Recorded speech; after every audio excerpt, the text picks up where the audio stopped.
रात का वक्त था, चंदनी हल्की सी चमक रही थी। एक नया जनाजा काबर के पास लाया गया। रिश्तेदार आंसुओं के साथ खड़े थे। दुआ करते हुए मैयत को कब्र में उतरा गया। मिट्टी से कब्र बैंड कर दी गई। लोग एक एक करके वापस चले गए। अब वो शख्स कब्र में बिल्कुल अकेला था। पहले पहले उस लगा कि मैं सो रहा हूँ, लेकिन फिर उसे महसूस हुआ कि वो जग रहा है। अंधेरा घना था, ज़मीन थांदी थी। वो हिलना चाहता था मगर हिल नहीं सकता था।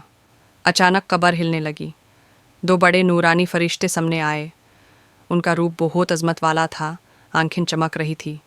उनका नाम था मुनकर और नकीर। उन्होंने उसे बिठाया और सख्त आवाज़ में कहा, बता, तेरा रब कौन है, तेरा दीन क्या है, और तेरा नबी कौन है?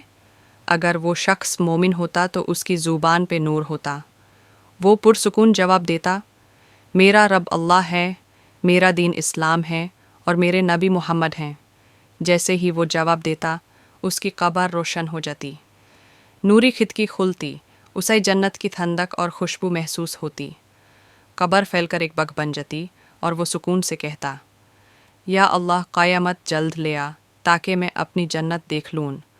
मगर अगर वो शख्स गुनहगार या काफिर होता तो उसकी ज़ुबान उलझ जाती। उसे कुछ समझ ना आता।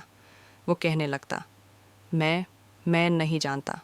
फरिश्ते सख्त होकर कहते, तू झूठा है, तू ज़िंदगी में सच को माना नहीं। फिर उसकी कब्र तंग हो जाती।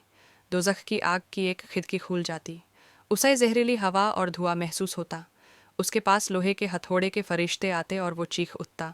उसका हाल ये होता कि कहता, या अल्लाह क़यामत न आए, क़यामत न आए। और फिर इंसान इसी हालात में क़यामत के दिन तक रहता है। यानी कब्र कभी बग बन जाती है और कभी आग का गड्ढा।